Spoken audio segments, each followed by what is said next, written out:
Hello, and welcome back to the Caffeinated Librarians, Manpack Public Library's Pop Culture Podcast. I'm Joe. I'm Simona. I'm Katie. I'm Lewis. And today we're finishing off our book-to-movie series with one of my personal favorite films and one of my personal favorite books, Inherent Vice. The book was released in 2009, written by Thomas Pynchon, set in 1970 about private detective Doc Sportello, a hippie freak, who gets visited by an ex-girlfriend of his, Shasta Faye Hepworth, and she tells him about all this scheming going on around her current boyfriend, Mickey Wolfman, millionaire land developer, and things spiral out from there. The film was released in 2014, directed by Paul Thomas Anderson. Now, you might know that name. You might know Thomas Pynchon's name, because you know what just happened this year? One battle after another Paul Thomas Anderson adaptation of a Thomas Pynchon novel, won Best Picture. And Best Director. Yeah, great film. Congrats. Because I know what's commercial, I said, let's do the other one. I like it. You mentioned Doc. First thing that stands out about Doc, to me, was the mutton chops. I was like, way to go all in, Joaquin. Way to go all in. Intense, yeah. I like it. Yeah, I think his look at the movie is very inspired by Neil Young. Around that time, he was rocking real big mutton chops. And I can see that, really for crazy sure. looking hair. Yeah. Yeah, I was really hoping... so there's a part very early on where I believe it's our narrator. Sort of Liege. Yeah, a minor character in the book who, in the film, becomes the narrator to keep a lot of the prose of the book intact. Yeah. Which I think, played by Joanna Newsom, who's got a lovely voice. She does, and, yeah. Her music's amazing, too. Oh, I didn't know she was a musician. Yes, yeah. Oh. And she's married to Andy Samberg. Really? Yeah. Wow, look at that. It's just everything just comes Nice. together. I think it was her that said like when he has to change his like shocker or whatever. Change your hair, change your life. Yeah, and he goes and has the curls in his hair and tries to. I was like, I hope that's his hair the whole movie. It doesn't last the whole movie. No. He gets a white guy afro. Yeah. And it's awesome. It's so fun. Yeah, so in the film, Doc is played by Joaquin Phoenix. This is my favorite Joaquin performance. He's so... The way his eyes move, he captures a guy who is too stoned but is constantly scanning the environment and looking for new threats perfectly. And he's got like... I don't know. And I think he portrays like the open-heartedness of Doc very well. Yeah. Like that first scene tells you all, just from his face alone, tells you all you need to know about his relationship with Shasta, how that all went. He is seriously hung up on her still. Oh yeah. Yeah. Is it that way in the book too? Yeah. Yeah. Okay. Yeah. Doc is. She did a number on Doc. And Yeah. Like a lot of characters throughout the book will be, come on, man, I thought we were done with all this. Yeah. Yeah, Benicio del Toro says it a few times, been like, Doc, I thought you were done with all that. He's not. Doc is not done with all that. But yeah. The film is very close to the book in a lot of ways, but there are some meaningful changes that we'll get into as we go along. Probably the biggest one that people talk about is, in the book, there's a sojourn to Las Vegas about halfway through with a character named Trillium Fortnite. These are the kind of names Pynchon just throws out there, like they're normal. Sounds like a rapper. Yeah, and she is involved with Puck Beaverton. What a combo! Yeah. Wow. But I like that. yeah, so Shasta, played by Catherine Waterston. Yeah. Who I think really gives a fantastic performance here too. She kills it. Yeah. Yeah. What else has she been in? She was in mid-90s. I remember seeing her in that. She's in Steve Jobs. That's Okay. right. Good Yeah. movie. Alien Covenant. All right. So Logan movies that... Lucky, which is another great film. She's in that? I don't remember her in that. Oh, and she debuted in Michael Clayton. Oh. She was in Michael Clayton. Don't remember her in that. Wow. But yeah, either way, she does an outstanding job in this. Oh, and she's in the Fantastic Beasts movies. Oh Tina yes. Goldstein, whoever. Oh, That's her. Yeah, that is her. 'cause It's I- like she looks so familiar, and I'm like, where have Yeah. I seen her? And all the movies you listed before the Fantastic Beasts Yeah. movie, I haven't seen. Gotta see Michael Clayton. Good movie. If you like legal dramas, I've never seen Michael Clayton. Everybody who's seen it is like, this is the coolest movie ever, and every image I see from it is just George Clooney looking stern. yeah, Yeah. Yeah. He's in a suit, and it's good stuff. And the morning after, Doc checks into his regular office, which he shares with a doctor. In the book, there's a whole explanation as to why he goes by Doc. Back in his skip tracing days, he carried a medicine bag around with a syringe filled with truth serum. Nice, And he never actually had to use it, but he would pull it out, and it would usually get the job done. nice. Yeah, the threat of it. And in walks this guy, Tariq Khalil, who has some business he needs to address with a member of Mickey Wolfman's entourage. Mickey Wolfman, as we were informed by Doc's Aunt Reet, is technically Jewish but wants to be a Nazi, Oh and my has been god. surrounding himself with Aryan Brotherhood bikers as security. Yeah. What a the choice. Security. Yeah. And anyway, one of them, Glenn Sharlock, has some business with Tariq that Doc goes to check into at the new establishment Wolfman's building, Channelview Estates. I feel like I'm rambling a lot about the plot here, so like cut in whenever. So I'm just going to admit that for the duration of my viewing of this film, I had no clue what the plot was. I was trying really hard. I mean, I was locked in. I was paying attention. Obviously not paying attention enough because I had a hard time keeping track of all the different threads and how they were connecting to one another. I felt the same way. And then I thought maybe that's the point. I mean, if Doc is doing drugs all the time, maybe that's why I can't figure out the And plot. that is the point, because after I did a little research, I was like, they were like, you're supposed to feel like you're in a stone hazed. Fine, I feel better You're not now. supposed to. I And feel I'm like, better. oh, okay, I feel a little bit better So what now. have you got questions about? Because Oh, I don't. So let's try to. Is there could we let's talk about the plot broadly, Yeah. Okay. right? So Doc is trying. The first thing is the real estate guy goes missing, Yes. Yeah. right? So he's trying to find the real estate guy. And when the real estate guy goes missing, isn't there a newspaper headline saying that he gave away all his money? So he wants to give away all Okay, his money. okay. He hasn't yet. He has kind of a hippie revelation where he wants to give away all his money because he believes that people should be able to live for free. Is that also the guy on the commercial with the housing? that's No, Bigfoot. that's Bigfoot. Yeah. Yeah, Oh. it's a housing for his development. But yeah, Yeah. Doc even says talks about how it's Bigfoot on the commercial. Oh, because he has an afro in the commercial. Well, Yeah, it's a wig. Oh, that threw me off. Okay, fine. So that's Yeah. sorry. Okay, yes, you were saying. So that leads us into we later find out in the movie that what's his name again? I want to say Witherspoon, but I know it's because Reese Witherspoon. Wolfman. Thank you. Wolfman is taken by the FBI, Okay. right? And he's Josh Brolin's character. no, No, he's Okay. he's LAPD. Yeah. Oh, okay. He Yeah. hates the feds. Yeah. Yes. All right. Yeah. So when Doc finds Yeah, the FBI guys are Flatweed and Borderline. yeah. The two nerds in suits. Yeah. Okay. Okay. I love that. Okay. Yeah. So so the FBI basically takes him because he wants to give away his money. The FBI think of they don't want him to give away his money. They want him to They need someone on the Las Vegas Strip Exactly. who isn't mobbed up. Exactly. Italian mobbed up. yeah Okay. Like Howard Hughes when he bought the Denver Yeah. Dam. yeah Okay. Howard Yeah. Hughes was Italian? yeah love that part.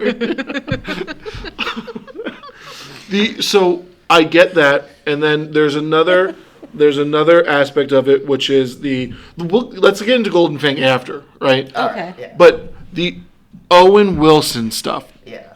Can you explain? I get the Owen Wilson stuff. I just don't know how that connects to everything else. I think that was also a thing yeah, that I that asked. was also- So yeah. he is working for a group called Vigilant California. Okay. They were involved. They were, the people who were at the scene when Doc gets knocked out, Glenn Charlotte gets killed, and Wolfman Okay. goes missing. Okay. Oh, okay. And he is working as a snitch to, build credibility as a hippie by going on like televised rallies and cursing out Nixon, and then infiltrating groups and reporting on them. He used to be a saxophone player for a surf rock band, and a heroin addict, and him and his wife had a child. Things were getting worse by the day, and he saw that as his only way out. And he was friends with Shasta. Shasta put him in touch with some people, and that's how he ends up faking his death and becoming a snitch. Gotcha. Okay. And so what ties together that and the other plot is the Golden Fang, Right. the shadowy conspiracy that takes many forms. First, as a boat that Doc's lawyer, Sancho, is emotionally invested in. And then as an Indo-Chinese heroin cartel. Yep. Yes. And then further than that, it's implied they have, feelers all over within LAPD, within the feds, within a rehabilitation center up in Ojai called the Chris Kylo Institute. Pretty much, it's Sounds like the Italian mafia. I would say even above that. Like, no, yeah, Yeah. kind of like no, I don't know that I would. Would you go as high as saying like Illuminati kind of thing? Right? No, Yeah. it's there's that line about as long as American life is something to be escaped from, Yes. they can always ensure a steady stream of new customers. Yeah. And I guess- so there's also the dentist aspect. The Golden Fang officially is a tax shelter for dentists. Yeah. However, the dentists in question, their main business is replacing teeth because heroin rots out your teeth. Yeah. Yeah. Okay. So, All right. trying to make the analogy between the Golden Fang and the Italian Mafia, I'm not saying that they are exactly alike, but the hierarchy of it and their feelers in like the police and wherever is kind of the same. The only thing I'll push back on, respectfully, of course, is I would say that I think, and Joe, please do correct me if I'm wrong, but I think that the Italian Mafia is almost like the antithesis of the Golden Fang, and they're like Yeah, the Golden Fang is old money. Yeah, it seems to be. they don't want the Italian mob. Right. That's why they want they want to crush out Wolfman. counterculture. Yeah. Okay. That's why they want Wolfman to get into Vegas to get rid of that seedy aspect. They look at the Italian Mafia in the same vein that they look at Doc. Yeah. Okay. So are we saying, for example, the Golden Fang, the entity that wears many faces, so the entity itself are elite members of society who look down on the counterculture movement? That's Crocker Fenway, at least, who's Yeah. the Okay. closest we get to a real high up. Yeah. Okay, and then everything else is sort of like the multiple masks that they're wearing. And are they, in essence, criticizing the counterculture, but at the same time, I can't even figure out what I'm trying to say, like feeding what drives the counterculture? Because like the whole thing about the dentist who fixes the teeth, what am I saying? I can't Their think of what I'm thing trying to is say. more so rotting it from the inside out. Yeah. Okay. There's that All line. right. Also, too, we're talking about 1970s. Are we in a specific time period? 1970 exactly. 1970, The book, so- it is specifically late February because Doc is constantly watching the Lakers play off. Okay. Oh, okay.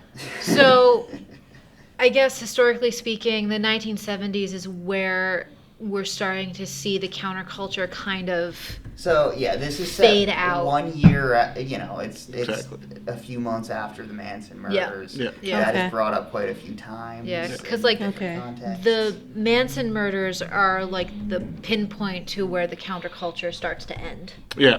And I think, Joe and I were discussing this a little bit earlier, in the same vein that Once Upon a Time in Hollywood was like Tarantino's love letter to the 60s and Sharon Hollywood. Tate. Well, not really even Sharon Tate, but just kind of like innocence of Hollywood Yeah. prior to the Sharon Tate murders. Yeah. Yeah. This is kind of like the same thing. Like it's almost Doc being like, this is the transformation from that innocent Hollywood to the ending, obviously, where Right. it's murkier and cloudier and It kind foggier. of reminds me of one of the members of the Mamas and the Papas when she was talking about what the counterculture was trying to do and Yeah.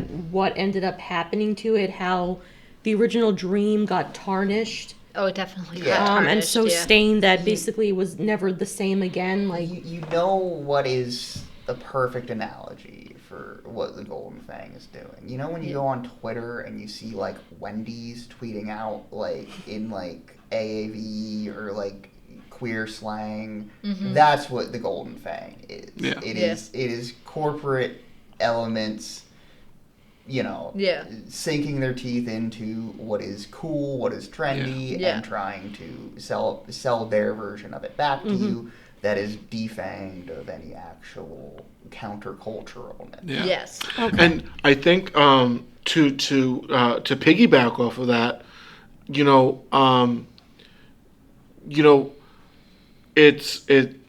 So I you guys don't know this about me. Joe might actually, but I don't know if you guys do. I have a proclivity for Realtor.com. Or Redfin, I mean that yeah. that kind of tracks with you every time you see a big mansion and it's like $1 million and you're all like, I'm talking like Yeah. $200 million. right. Well, but like you're always like, hey, we could all put our money in, we could all, and I'm like, well, I have you- said that on multiple occasions. Yes, Yeah. and I'm like, so you want all of us to live there or just? It's the only way we could do it. Yeah, I know. Yeah. But so I actually looked up where this is supposed to take place. It's supposed to take place in Manhattan Beach. Yeah, here they call it Gordita Beach, but it's very much a stand-in for Manhattan Beach. Yeah. Pynchon lived there back in the day. Oh, did he? Yes, Oh, wow. Yeah, so Cool. this is, I don't know, in the book and I think in the film too, there's a real sense of like place and community and like there's so many Yeah. people Well, and these businesses they frequent and all Yeah. these different things and it's Yeah. just like all interconnected and very like Yeah. lived in. I Yeah. will say that I got that sense watching Yeah. the movie. Like the author of this book clearly had a community in this town, like knew it inside and out, Yeah. and I appreciate that for sure. So, but I bring up my realtor affinity because I looked up the street, the street that he lives on, the Strand, Yeah. and the cheapest house was $12 million. Wow. Yeah.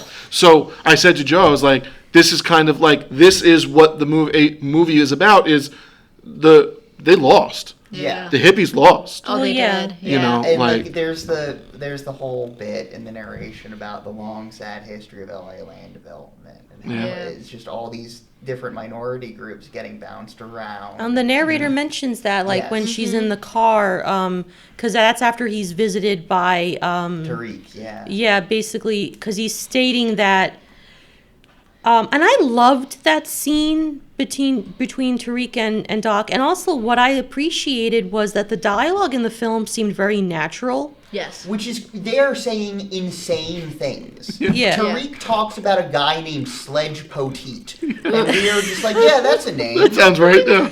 We'll go with this. Yeah, because like when he's talking about how he went into his old neighborhood and it's just vanished, and it's almost like that element that it's been magicked away, Yeah. which I really like. And I was like, ooh, like what happened to this? Like Yeah. that's what I kind of like. I'm invested now, and the way, Man again. yeah, and like the way Doc is looking at him, like, and it's so funny how Doc is in a a drug haze, and he's calling the guy schizophrenic, hallucination. Hallucination, yeah. No, And all he that. writes down not hallucination. Not hallucination. Oh, yeah. And then paranoia alert. Yeah. So it's just I liked that part. I liked when he and the narrator are driving and she's explaining about how like a lot of redevelopment is happening in African American communities, Latino communities, that they basically get rid of those communities to make way.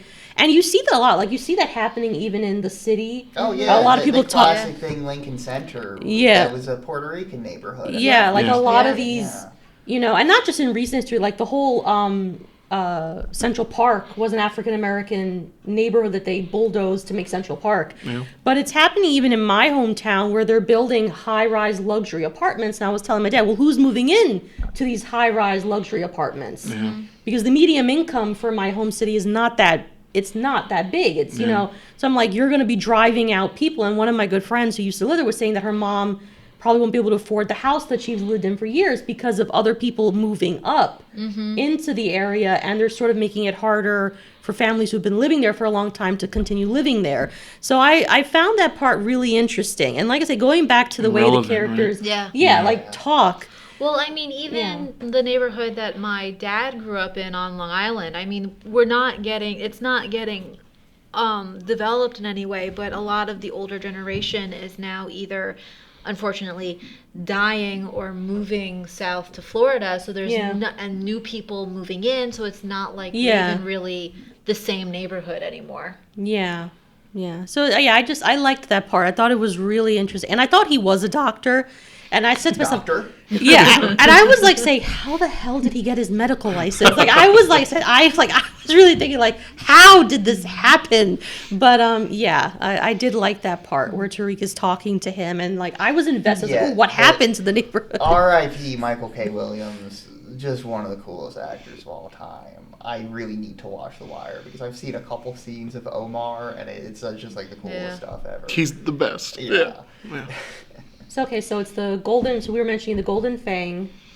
I keep doing this for fangs. I like it. I like it. It works. Did you also like Jade? I love Jade. Jade's She's great. adorable. She's so funny. Is that the one that I was talking to you about? Yeah. Oh, she's the best. Yeah. Yeah, we get a good amount more of Jade in the book. We get to see more of her and Bambi's dynamic at home, which is very adorable. Yeah. I loved her so much. She was great. That first scene is with her is so funny. Oh yeah. Oh yeah. And I just like how Doc is just observing, and he's like, it's very awkward, and he's trying to back away, and then he goes into the back, and it was like, it was a lot of funny moments. And like I said, like those kind of moments made me like the film more, like just that kind of realism. Yeah. And then right after that, when he gets bonked on the head, we meet Bigfoot Bjornsson. We do. I love that man. The squarest head of all time. Yeah. Amazing flat top they give him in this. Yeah. Loves his chocolate covered bananas. That's what that was. Really? Yeah. I thought it was like ice cream. No. That's a chocolate covered Yeah. banana. Chocolate covered banana just made me love Josh Brolin's character a little more. In the book, there's a great bit about how he's like blackmailing this banana stand down at the beach that keeps selling people bananas that are supposed to get you high, but they don't. And so he just has this gigantic freezer filled with bananas at the police station. The expressive look on Joaquin Phoenix's face when Josh Brolin is driving and eating the chocolate covered banana is like such a funny image. Like I hope we can put that image up I'll try because to find it because I think about that a lot. it is hilarious. He's And really and was going that for a it. continuous take? Is that a I believe so. Yeah. Because like I don't know how both of them Bigfoot was just continue. going for it. Like I don't know how they both continued on that take because Well, I me mean, watching like- Bigfoot and then Joaquin Phoenix just staring at him, So- I was on the verge of tears. But it's like you have Josh Brolin and Joaquin Phoenix, two very great method actors to begin with. I really feel like the director was just like, you have the script, but go for it. Yeah. Yeah, no, from what I understand, on set, there was a bit of a loose atmosphere, and Joaquin, PTA encouraged them to, make things their own. Oh, okay. So, I mean, I can definitely see that in that scene, for sure. But Bigfoot is a Renaissance cop.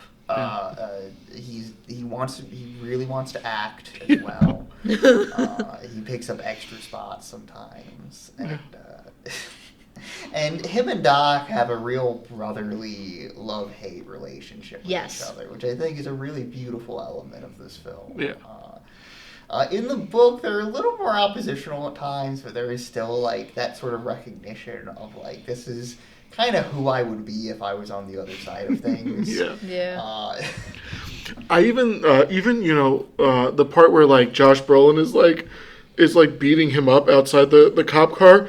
He's beating him up like a brother would beat up a brother. Yes. Like he's body slamming him like He's like jumping up on the car, like throwing his knees into his back. Like, oh my god. Yeah. It's just it's great. Yeah. But yeah, and one of Doc's at the police station, we meet Benicio del Toro's character, Sergeant Charles Smilax, who's Doc's lawyer who specializes in maritime law. What a thing to be an expert in. No, but that was a great scene where he comes in. Yeah, I even like when he's like, we have crimes on the sea too, or something like that. Yeah. I'm like, yeah, you do. I could put it in terms of pirates. That's more your speed. They are pirates. Which there is a lot of maritime though, like. I mean, hey, Sancho ends up knowing a lot more than most people about some key things here. Yeah. So yeah, he was funny. In the book, he's really obsessed with television. And, like, he keeps calling Doc at, like, all hours of the night, really concerned about something he just saw. And it's usually, he saw The Wizard of Oz in color for the first time. He was having a meltdown. He was like, why didn't they warn me? And by the end of the book, he's a class action lawsuit going against That's MGM. Awesome.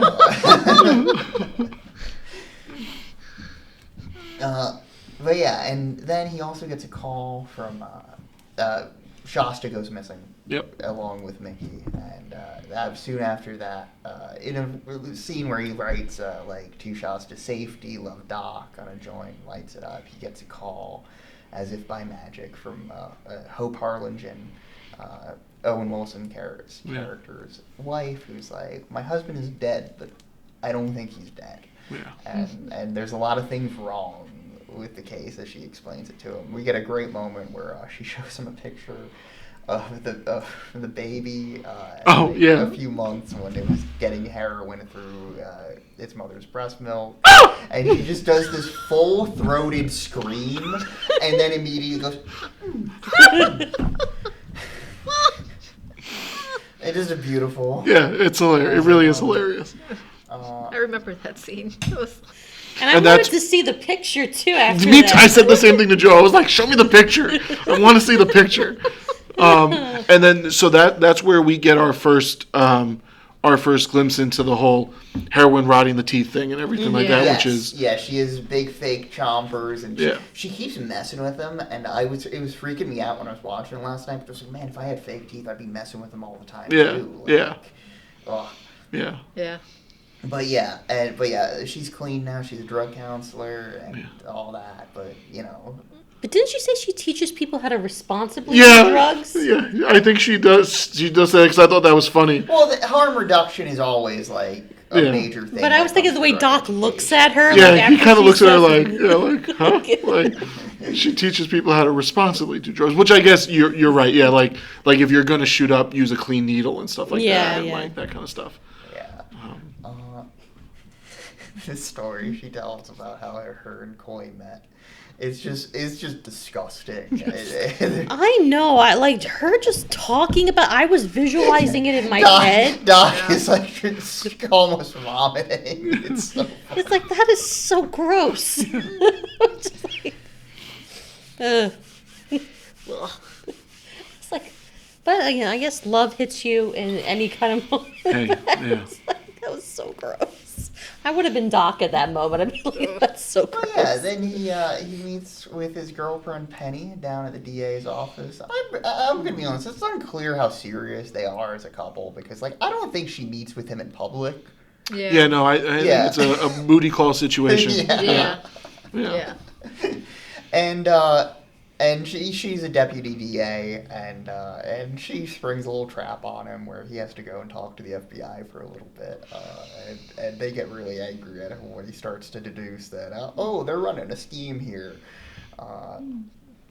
I do love the "Can I be Frank for a minute?" All right, you be Dino, you be the other guy. I like when they all flip each other off. When he says, "We're all in the same business here. There's no need to be insulting."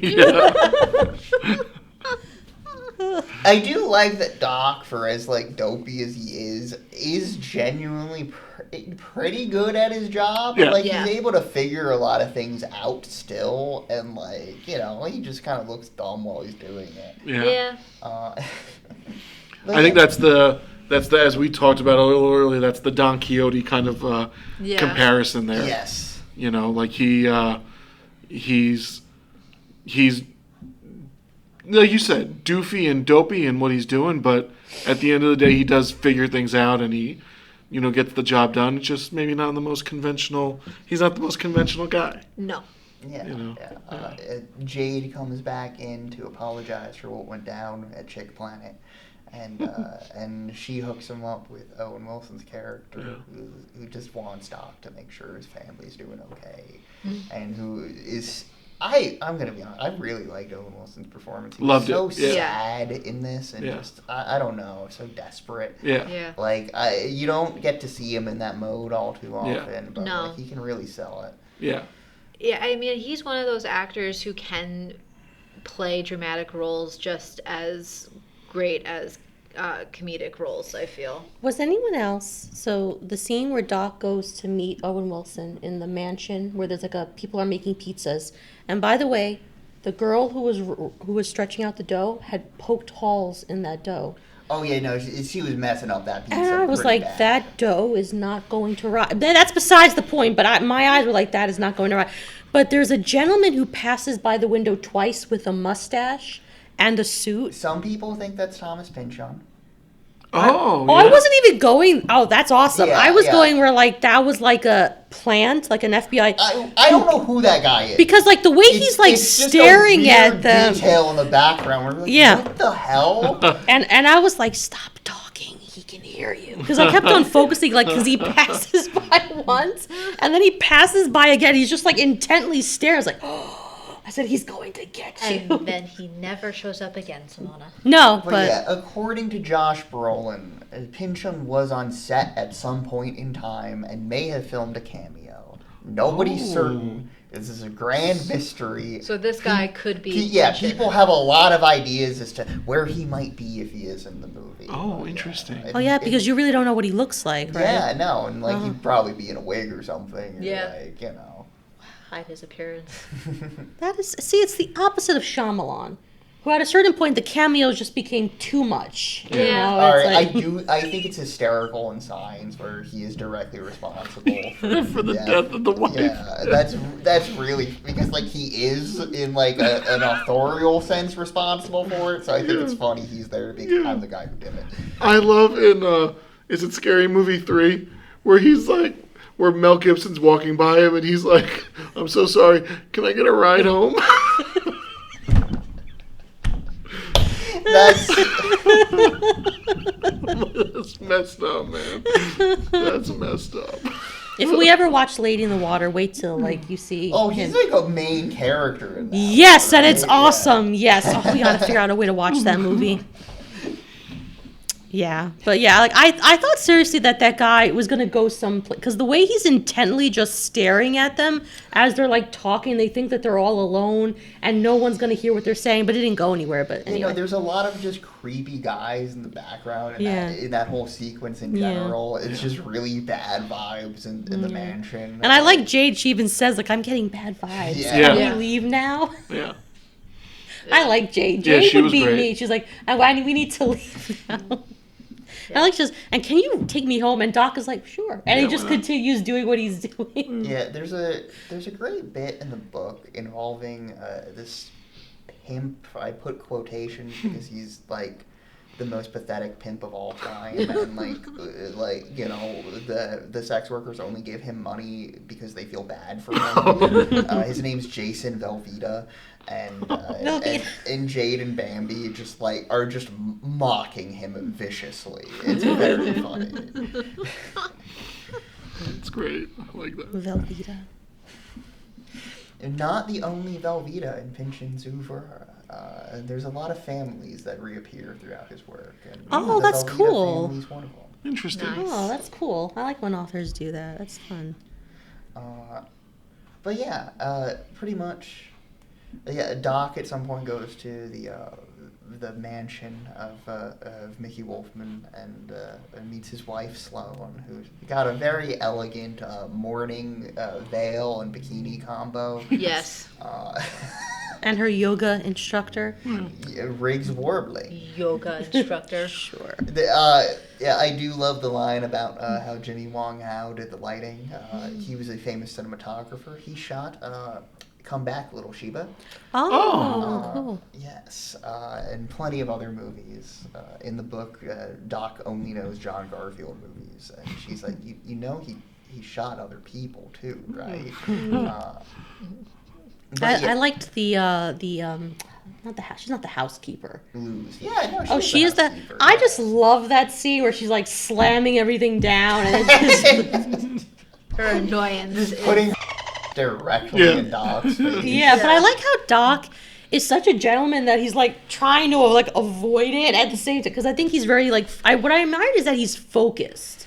Like he's like, I'm on a mission. Don't distract me. Tell me what's going on. I did appreciate that about him. And, like, yeah, it's interesting. I think, could that in and of itself be kind of, like, explanatory of the theme? Yeah. Like yeah, you're, like, they're the higher-ups, the hierarchy, they're trying to distract you. They're trying to keep you docile. They're trying to keep you in place. Yeah. And well, the fact that it's covered in it's crawling with cops, like Yeah, at that they're event. all just getting in free catering and having a pool party in the background. Which basically shows you how like the elites have people in their pocket. Like that place is just crawling. Like when I was like, my God, I said there are a lot of cops at this place. Yeah. You know, and I thought like I got a very slimy vibe too. Yes. From that whole like place. Like I was like, Sloan doesn't care at all. I was like, what's going on? You know, and it's like then the yoga instructor and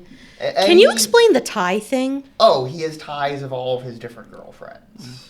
Got it. Yeah, where they're painted on their nude. Yeah. Oh, okay. So nothing more than that. Like there was not a greater significance because Doc goes. Is he looking for Shasta? Looking for Shastas, yeah. Okay, all right. And all right. it's missing, and it pops up later in the film. Okay. Yeah. with the creepy guy with the swastika tattoo, Yes. which was the guy say it is. It's It's an ancient Hindu symbol. Yeah. Well, they're actually. Well, But he's it not. is. He's It's not just wrong. turned. It's just It's- that is. It's That- just it has. But that's not the guy is intention, not though. rocking the Yeah. Hindu No. symbol. Like obviously he's not. But when the guy's talking about it, No, there's a lot of like Hindu and Buddhist temples out in like India and stuff that have a lot of swastikas on them because it means something very different. Yeah. And So- it's not turned the same way either. Yeah. So- No, I wasn't saying that. What the guy has is like, yeah, that's the Hindu symbol. Yeah. No. But I like how Owen Wilson's character looks at him and goes, what? Like when he sees him, even here. That's taken from the narration of the book. Oh, yeah. When he sees Coy, just stops and says, what the And even that whole thing with the facility was Yes, just he so goes creepy. up Yeah. to Ojai to check out Chris Kyladon. This might be one of my favorite scenes. Yes, which is a mental health facility that the Wolfmans have recently endowed, and it's an ancient Indian word meaning serenity. It's not, as sort of Leach points out, it's ancient Greek. Yep. It means animal tooth made of gold. Yep. And he meets Dr. Aubrey Threepley. Wait, say his Aubrey Threepley. The creepiest doctor of all time. Yes. Oh, yeah. Just his voice is constantly quivering, and it's this very creepy place. They've got a great sign outside that says "Straight is hip," and And yeah, and he gets a grand tour of the place. He finds a meditation room where there's a scary large man with a swastika tattooed on his face, who has a tie who has Shasta's tie and is just rolling it up to his neck, letting it fall, rolling it up again.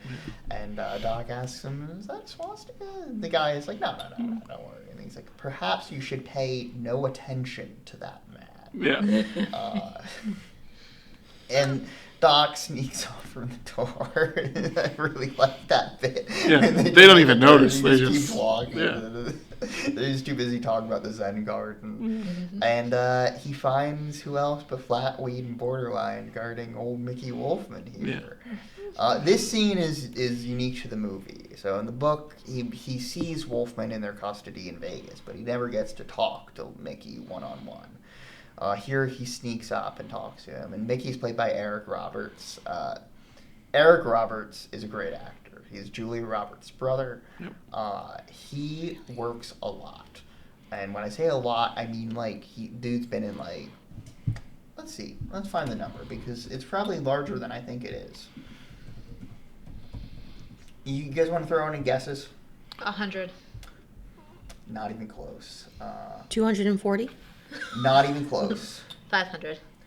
909. Wow. How does my dude have that much time? Wow. A lot of these he'll film for like a day or two. Yeah. Okay. He's in a lot of Tubi slop. But he's like a name actor, but he works for cheap because this is kind of unreal. He's had struggles with addictions, and pretty much the thing that helps him stay clean is like I'm just working all the time. Oh. So you can get him in a movie for very cheap, but that means he's in a lot of really bad movies. This is like the Stalked by My Doctor franchise. I've never heard of that.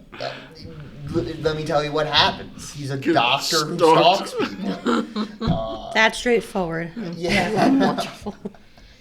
But is he the father of Emma Roberts? Yes. And I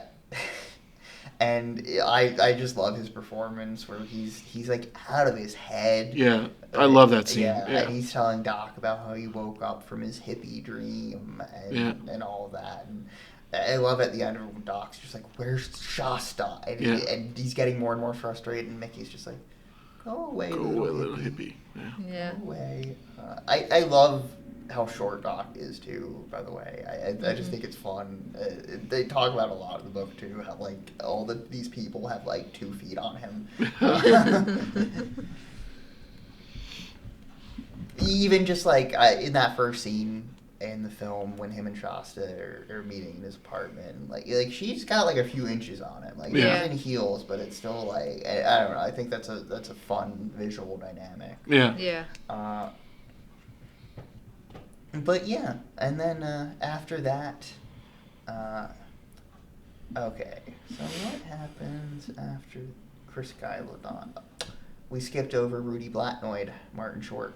Oh, the dentist. The creepy guy. That's a pretty big scene. Yes, Doc finds the Golden Fang headquarters from a postcard from Shasta, and rolls up and meets a fun dentist named Rudy Blatnoyd. And I love Doc's approach in this. He just hands him a Chinese business card and says, "I figured you'd understand on account of you being Chinese."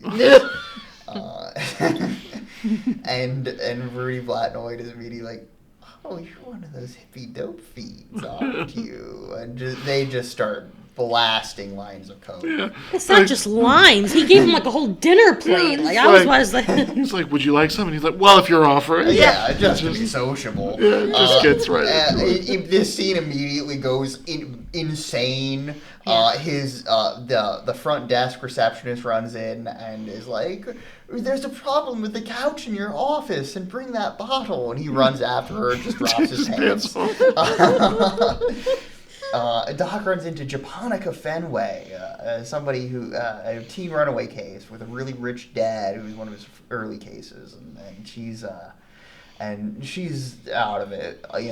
She's really out there. She just escaped from Chris Skylodon. That's kind of what leads Doc there. I forgot to mention that, but yeah. And then anyway, Dinas runs in. His buddy Dinas is his accompaniment for a lot of the film.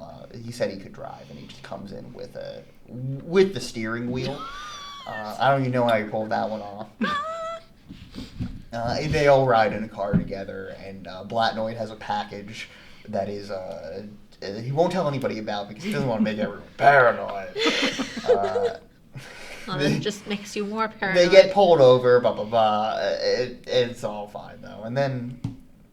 Man, we're really running out of time on this one. It's all right. We got time. All right. And then Bigfoot lets Doc know. Died in a tragic trampoline accident. And then they meet in a Japanese restaurant for breakfast to have a little chat where Bigfoot goes for the respect. I'm obsessed with the way he orders his pancakes. Yes, that's in great. Japanese. He's just demanding moto pancake, and meanwhile the chef is calling back to him in perfect English. Yeah. Which I guess also makes sense if he's like such a stickler that in his mind there would almost be no other way to order from a Japanese place, like regardless if the guy is like fluent in English. Like it really makes sense with his character. Yes. And he's just devouring these pancakes. Pancakes are good. They do look good, actually. And he gives Doc a lead about Puck Beaverton, and who worked for this loan shark named Adrian Prussia. An amazing line where Doc just yells out, "Zoinks, man! I know Adrian Prussia." He's a real nasty character. Yeah. So anyway, after Chris Kylodon, Mickey, he's back in business. Shasta's back. Her and Doc have a really, really intense scene together. In the insane adaptational change. In the book, that scene is played like way lighter, way more comedically. Mm-hmm. Oh, it's interesting. Yeah, it's pretty goofy in the book. That's interesting that you say that because this is something we mentioned a little earlier. I kind of felt like the first hour and a half of the movie did have kind of a lighter tone to it, and then the last hour I thought was a little heavier. Yes, and I would agree with you with that. Yeah, and I thought that that scene actually played well with that tone. Yes, it definitely did, yeah. But I just find it very interesting. That, I don't know. I guess it makes sense with what Paul Thomas Anderson is interested in as a filmmaker. Like, he made Phantom Thread after this. He is interested in, like, those very thorny, toxic relationship dynamics. And, all of that stuff. Yeah, because even, the scene where... Joaquin Phoenix is being held by the swastika guy. Puck, yeah. Yeah. That scene, there's no comedy in that scene whatsoever. It gets serious. The closest thing to it is when he shoots at Prussia and says, "Did I hit you?" But that, there's kind of a terror in his voice. Yeah, it's kind of like he's it's almost like that's the moment where he's like starting to realize like he might be in over his head a little bit. There's an insane aside in the book. But after that, Doc goes to check in with Adrian Prussia, and Puck Beaverton hands him a joint that is laced with PCP, and it destroys Doc. Yeah. In the book, it is explained that Puck Beaverton has trained at a ninja academy to master the art of false inhalation. Awesome. Pynchon is a real thing for ninjas. You remember the convent in One Battle After Another? Yeah. Yeah, in the book, that is a ninja. That is like a dojo for female ninjas. That's awesome. It's a shame they didn't do that. Yeah. So I'm wondering, and I'm probably reading too much into it with like the movie, how like it starts lighthearted and then goes to a more darker tone. Yeah. Like I almost look at it as like the start of the movie is more of like that rose-colored glass, like counterculture kind of a thing, and then as you get more into what's going on, and then towards the end of the movie where it becomes just a little more darker, a little more realistic, it's like that phasing out. It's things falling apart. Okay, so I wasn't reading to hold. so much into it. No, yeah. And, I kind of had a feeling that when he entered the room and the guy is taping up a baseball, baseball bat, and I saw all the bats. I'm like, oh yeah, he's gonna die. Like I was just looking at it's like the insane amount of baseball bats that this man has, and I'm reeling he's taping up because the baseball bat was broken, wasn't it? Yeah. Prussia I was like, he's gonna die. Working as like a contract killer for the LAPD, more or Yeah. less. He's just been offing anybody who they have trouble with. Yeah. And, Including Bigfoot's partner. Yes, and it's revealed after Doc wakes up in a scary ass warehouse and has to kill both Beaverton and Prussia. That Bigfoot has set him up to do this. Bigfoot would have done it himself, but he's in too much trouble with the captain as is. And then Bigfoot sets him up with 20 kilos of heroin. Yeah. As one does. Yeah. Doc gets a call, and it's... I love the part where he's just sitting in his house with Yeah, the kilos with of heroin this around him. gigantic package. In the book, there's a really great bit where he hides it in Venus's place because Venus lives in a mess, and he comes to check on it, and Venus is just staring. He puts it in a TV box, and Venus is just has it open, is just staring at it, and he's like, "It said it was a TV," and then Doc starts watching it too. He's like, "Oh, guess it is changing," and then Jade comes over, and she gets sucked into. Anyway, he gets a call from Crocker Fenway, Japonica's dad, and they have a meeting, and Crocker Fenway, kind of scary as hell. Oh, yeah. In that real hollowed out businessman kind of way, and Doc negotiates for Coy to get safe travels home to his family. Yeah. There's a great bit, though, where Crocker's just like, "And you don't want any money?" And Doc's like, "Well, how much money would I have to take to not lose your respect?" And Crocker tells him, "People like you lose all respect the second they pay rent." Yeah. And it's kind of brutal, but it's just like, Yeah. they're in a losing game here. Yeah. Though I do love Doc's comeback of "If you're jiving with me, my man, I tell you." Yeah, I think, and that scene is kind of where, again, we spoke a little earlier, that scene is kind of like the part where it's like I'm not going to be able to overcome this part of it, but I can at least help Owen Wilson out. Yeah. He can help the people close to him. Yeah. He can at least get that out of this and help one guy get back to his family. Yeah. And make sure a kid doesn't grow up with those little kid blues. Yeah. Mm-hmm. Then, let's see. Oh yeah, Bigfoot smashes down his door. Yeah. And so that's the second to last scene, right? Yeah. Bigfoot's like really hurt. Doc hasn't reached out to him. Yeah. And he's kind of like, and if he takes a joint from Doc very maliciously. He's like, "Give it to me." Yeah. Yeah. He takes one puff, and then him and Doc start immediately speaking in unison, telling each other, "I'm sorry about last night." Yeah.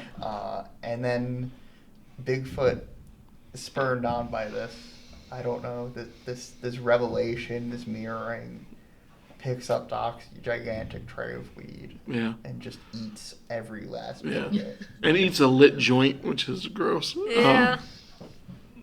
Paper and all. Yeah. And there Doc starts weeping. Yeah. Mm-hmm. And like it's a comical scene, but it also is just like a punch in the gut scene. You okay, brother? Yeah. I'm not your brother. Yeah. No, but you sure could use a keeper. Yeah. I liked that line. Yeah.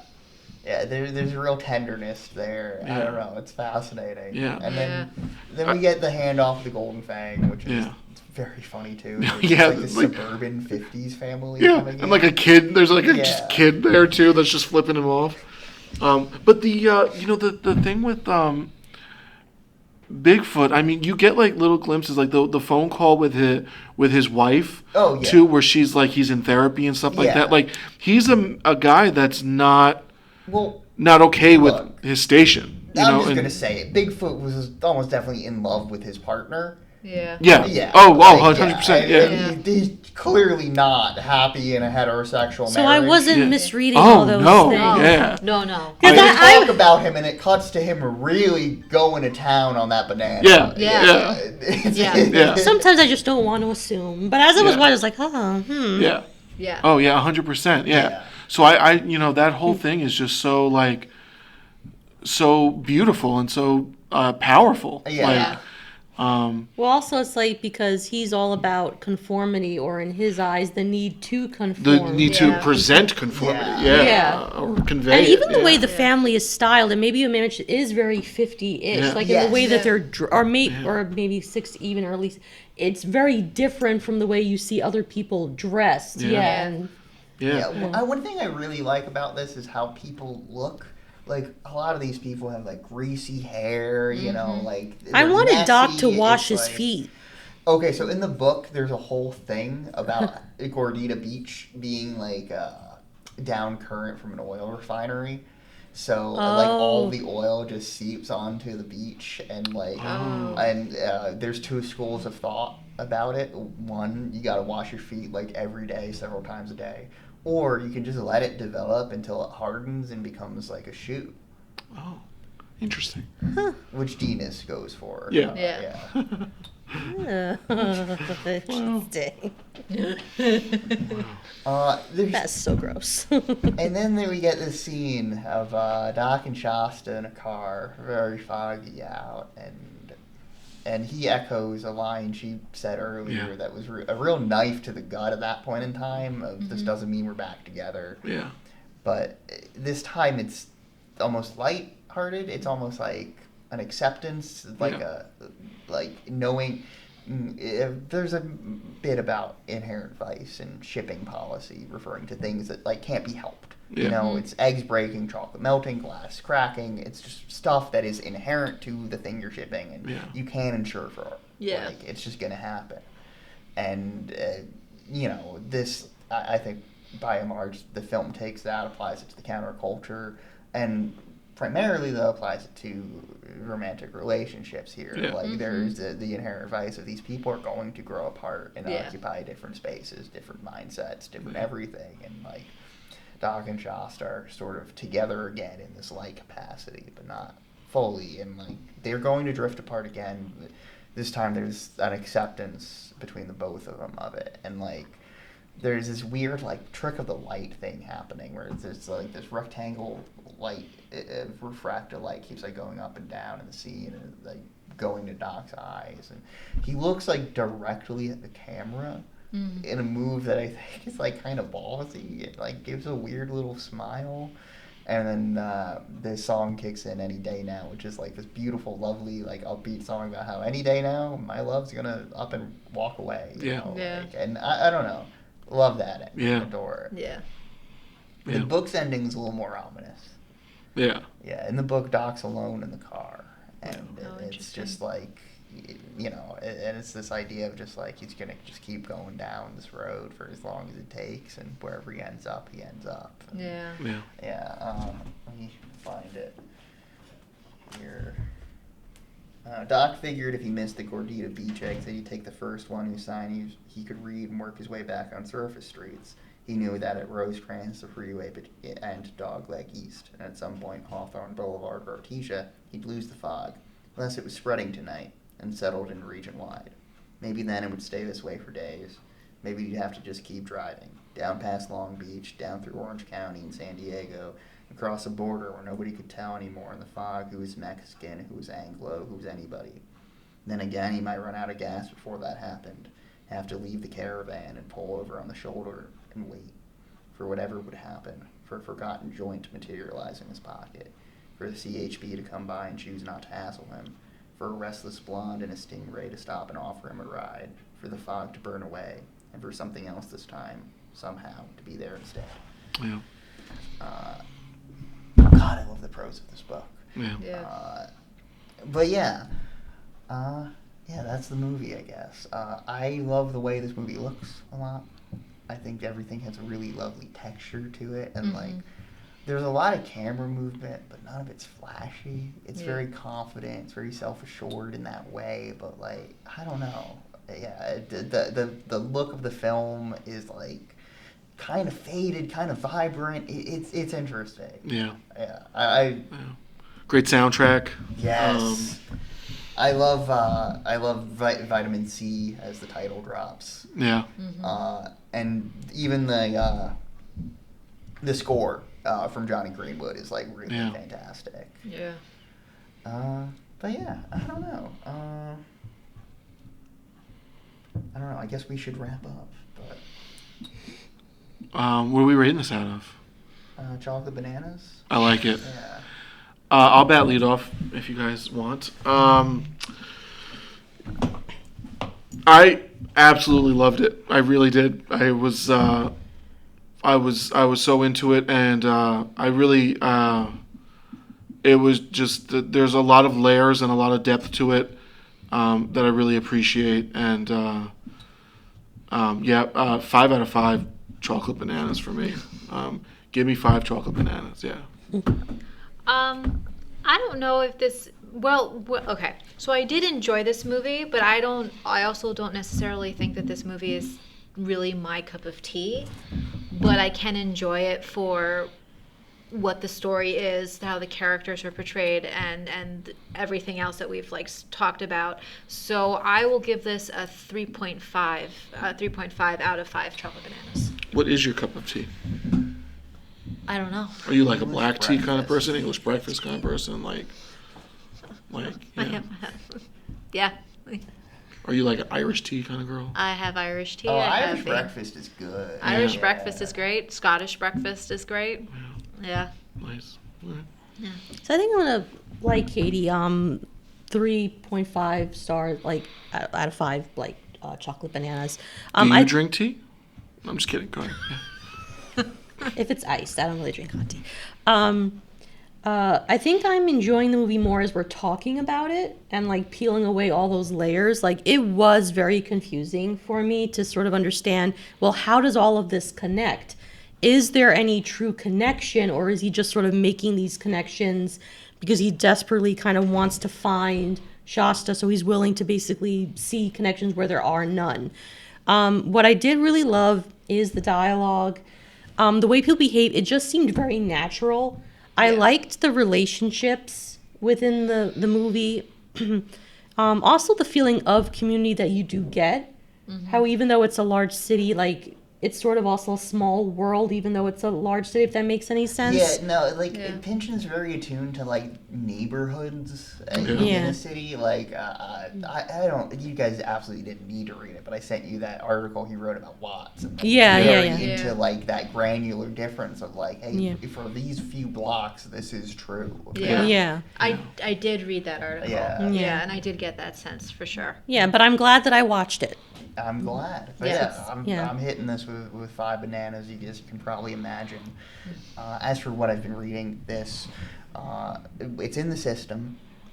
We have the audiobook on Hoopla. You can listen to that whenever. And we have a copy on Libby. There's other copies floating around the system too. As for the movie, we have a DVD here you can borrow. This is my personal Blu-ray copy. You can't have that. But I know we've run long. Thank you for indulging. If you want to do what we've been listening to, or we can skip it for a week. Do you guys have time? Yeah. Well, yeah. Yeah? Okay. Yeah. What we've been listening to. I don't know. I haven't been listening to anything. All right. Well, I'm joining Emily's Monday night book group. So We're talking books? Well, I've been listening to books. Well, I've only been listening to this book called Flashlight by Susan Choi. I'm almost done with it. So yeah, that's what I've been listening to. I have been listening to Don Quixote. Oh, okay. Oh, nice. Yes. A classic. Classic, yes. And East of Eden came in at the same freaking time. of course. Oh, Sandra read East of Eden. I think she really liked it. I hear it's like the greatest book ever. Everybody loves it. Yeah. I've never read it. Me neither, Yeah, so- it's Yeah. Steinbeck? Or Steinbeck. Yes, Yeah. yeah. Like So- she listened to it, and yeah, I think Yeah. I'm curious to see what you'll think of it. Yeah, that's Yeah. that's. I'm probably not going to do East of Eden right after Don Quixote because those are two hefty ones. But Yeah. East of Eden will be within the next month or two. Yeah. Okay. Well, I haven't really been listening to any audiobooks or anything. Like, I was kind of sort of listening to the audiobook for Check and Mate by Ali Hazelwood, but I gave up and just continued reading the book. Wasn't really feeling the audiobook narrator. Okay. I tried to listen to one romance book once for like a young adult class, and they had different narrators for the male and female character. Did they do that? Yeah, it's called Oh. duet narration. Yeah, but no, I'm Oh, asking if they did it for that one. I'm just curious. I found it really disorienting. Yeah, I didn't like that with. They did that in Daisy Jones and the Six. Yeah. And they had like multiple narrators for each person, and I just couldn't keep track. I didn't like that. For this one, I think they may have had, like, sometimes what they do is, like, for the guy, like, they'll have the male narrator, but it'll also do, like, the female part when it's, like, because it's dual POV for this Yeah. book. Yeah, I think they do that. Which Okay. sometimes, depending on the narrator, like, they can do a good job or a really terrible job when they're doing the opposite sex, and that just throws me Yeah. out of the story. But yeah, I think for that one, they Yeah. had a dual POV. One time, another audiobook I tried to listen to that class. I'm not gonna name it because like I'd feel bad because the author seems very cool and the book seemed cool, but this narrator was like doing way too much. It was like a horror book, and it was like really like Rita beware type stuff. yeah, And that I was would like, throw me out of Oh my it." god, just Yeah. read the book. Yeah. Yeah. You are not acting. Yeah, I think that would take me out of it too. Yeah. So you guys wouldn't like the graphic audio productions then? That's different. I feel like that's kind of different. I don't know. I've never tried that. I love those. I enjoy it immensely. I've never Because- even gotten into radio drama. I feel like Well, I that's mean, a this- frontier I need to hit. This is Yeah. what it's like. It's Yeah. like listening to a radio program as you would in like the 1950s where all you had was radio. Yeah, it's really cool because they have like music and sound effects. Mm-hmm. Yeah, Suze keeps trying to get me into this this podcast that does a lot of audio drama stuff called Knife Point Horror, and it's apparently very good. Ooh.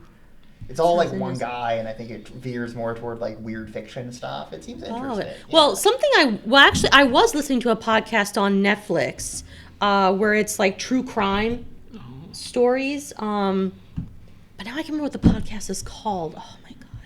But it's a guy host, and he like the way he narrates the events. It's really so well done. And I listened to like 3 episodes in a row. So like the first one was about an unsolved murder where the murder victim solved her murder because she allegedly visited this couple, like she possessed the wife of the husband, and they went to the police, and that actually led them to the murderer, and he confessed. The second one was this really wealthy young woman that was abducted in this convoluted extortion scheme where she was buried alive for 78 hours, I believe. And eventually she was found. Yeah, because they basically, the guy was very arrogant, and he had constructed this elaborate thing like a coffin. Like a coffin, where she had like a way to like have a breathing tube. She had like some food and drinks for a short period of time. But yeah, it failed. But thankfully they found her. So he gave her the world's smallest like Airbnb. Exactly. Like he claimed she would be in a room, but she was in a coffin. And then I forgot my what the third one. Oh, the third one was about. They made it into a Lifetime television film where this young girl, desperate for popularity and the pressures of popularity and being an outsider, she murdered her classmate and then later confessed to the murder, and they made it into a Lifetime television movie. Never confess. Not to make light of that, but Lifetime television movie just reminded me of the bit on 30 Rock with Jack's congressman girlfriend having a Lifetime movie made about when her neighbor's dog shot her face off, and then she got a new face. So that's what I was listening to. So yeah, but the podcast is very good. If I can later on, maybe Joe, I'll find the name and you can insert it. Throw it up. Yeah, because it was really entertaining and really good. And Netflix has a few podcasts that they've thrown up on their streaming service. It was really interesting. I liked it. I haven't been listening to audiobooks. Music-wise, I've been really into the Deer Hunter album Monomania. Love the song Pensacola. Great stuff. And you know what? Tequila. It's a good song. Nice. I like it. Yeah, they mention it in this, so that's why. Oh, nice. Oh, yeah.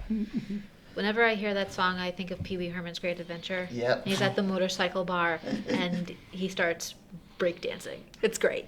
It's such a great scene. All right. See you next time. Bye, Bye, everyone. guys.